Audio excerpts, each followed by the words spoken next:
Hello everyone, hope you're doing well. Today we're having a look at another devblog for the Season 6 of the Battle Pass, and it's kind of insane thinking how we've already had 6 seasons of the Battle Pass. I wonder if people can actually name all of them. I can only think of about 3 of them when it comes to its general themes. But today we have a very surprising vehicle, which has kind of come out of the blue, and I don't really know how it fits in the theme of the other stuff, apart from, the idea of export and also Lend-Lease. This vehicle is the 41.M Turán II. It's a Hungarian tank, or at least started as a Hungarian tank, constructed on the basis of a Czechoslovakian prototype design. And this is just a really interesting vehicle. It's going to be coming to Italy because, as I've said in the past, Italy is going to be the dumping ground for a bunch of minor Axis nations, basically just to bolster it, and also because Germany doesn't need it. And as we found out last year, Italy as a nation actually has the lowest player base out of every other nation, even though it has the 4 major components of a nation, which is kind of surprising. And it also needs as much bolstering as possible. So the Turán II, coming in at rank 2, is going to be a premium for Italy. Let's get into the history of this vehicle. So the story of the 41.M Turán II starts, of course, at the beginning of the 1940s, since this was a Second World War vehicle.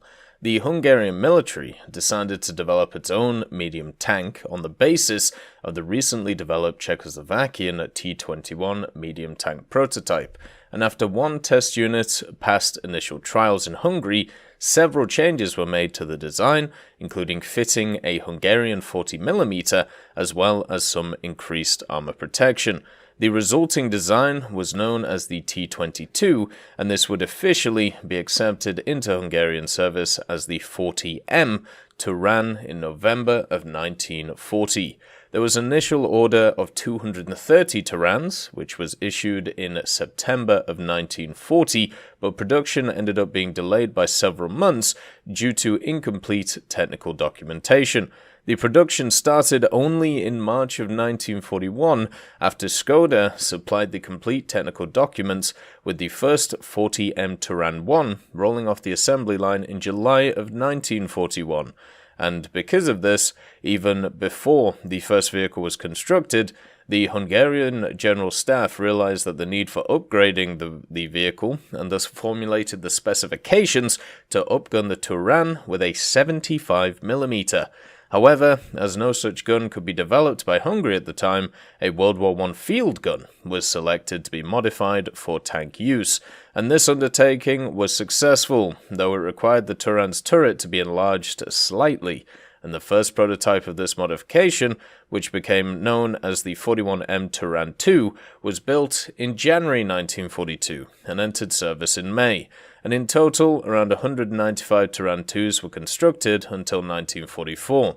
Today, only one Turán II survives and is at Kubinka, the tank museum over there. If you are around Moscow or in Russia, Kubinka is a definite when it comes to going to tank museums. Definitely worth it. So, unfortunately, the Turán didn't have the greatest effect on the Second World War, but at the end of the day, that's the great thing about War Thunder. It can have an effect in-game, and also we can learn about its history. So with the Turán II coming into the game, we have another Hungarian vehicle, which is always really nice. We have obviously the Toldi, which came in one of the other seasons of the Battle Pass, and it's just good to have more nations represented in the game in these forms. When you look at Hungary as a country, I generally think they could have been a decent subtectory of Italy, but it's been decided that it looks like they're going for event vehicles instead. And if they're going to get into the game, this is one of the ways to be able to get them in. And if a nation doesn't have a ton of vehicles, or doesn't have enough for a subtree, this would be one of the ways of implementing them. And I think it's a completely fine way of doing it. It's also a great way of getting some unique vehicles into the game, which normally you wouldn't actually see. The Toldi itself is a vehicle which is kind of fun at low tier. You know, you wander around and have a nice little time. The Turán II should actually have much more of an actual place in the game, though, since it'll be slightly higher BR, it'll be higher rank, so its premium status will be better for use at researching Italy, and also it has this punchy 75mm. Now, the 75mm itself kind of looks to me very similar to the short-barreled 75 that you have from the Germans. It has access to heat, it is a World War I era cannon, which is a bit of a problem, but with the heat rounds and also probably not great muzzle velocity, you'll have to learn how to aim it, but I think generally it should be alright. When we look at its armor as well, it does have a decent amount. It has up to 50mm of armor on the front and also 25mm plating shields on the sides of it and the rear, which will give it some extra spaced armor, so it'll be good against stuff like heat, which you don't generally see at that level, which is a bit of a problem, but it'll be fine. It does have the front plate where the driver sits, and also the machine gunner, where basically what you're going to have here is just a flat plate where people are going to shoot, so it doesn't really matter how much of your armor is, because the front of the turret and also the front of the chassis has really obvious weak spots on it.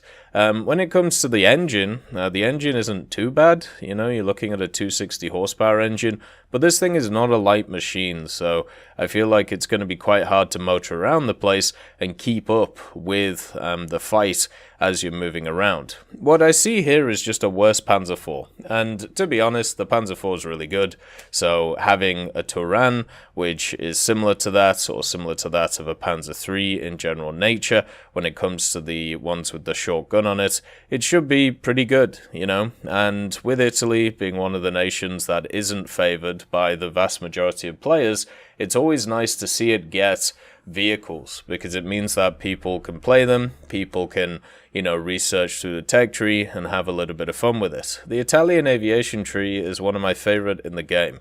It's fantastic to play. The ground tech tree, it is a little bit hard to start with, but eventually around slightly higher BRs, it does have some unique stuff, like a bunch of light tanks and stuff like that you can run around with. And if Turáns are something that can be added to the game, which mean that it is easier to push forward with the Italian tech tree, then so be it, and get more people involved in it overall. It is kind of sad to see that Italy has helicopters, it has naval, it has aviation, it has ground, and it still is the least played nation.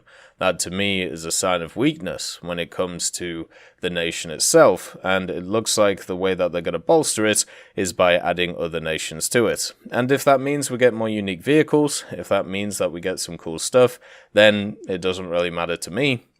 I'm completely fine with it in general, as long as they supplement an already decent tech tree, which already exists in the form of aviation, but not with ground, unfortunately.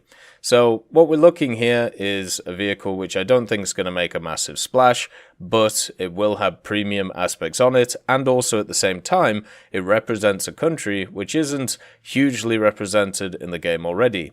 One of the downsides of adding vehicles of other nations' descent in battle passes is that they are ones which generally will be not available in the future. Unless this thing is a coupon vehicle, then it may just kind of, if you miss this battle pass, then you won't be able to get it, which is obviously one of the things, or one of the marketing ploys of a battle pass, but at the same time for the general player is very sad, especially if they're from that area in the world. One thing that I learnt, especially when the South African stuff came out, and also other nations' vehicles which were added to the game, I realized that national interest is one of those things which does draw people to War Thunder, people wanting to see the vehicles that they've learnt about as they grew up, or maybe even saw when they were growing up in their countries.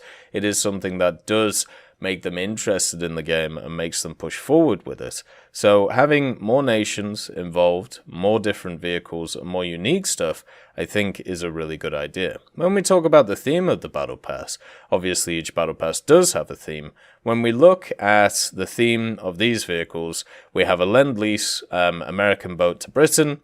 We have a vehicle which is in the form of the M64, which is a mishmash of two American vehicles, which was given to them, given to Taiwan.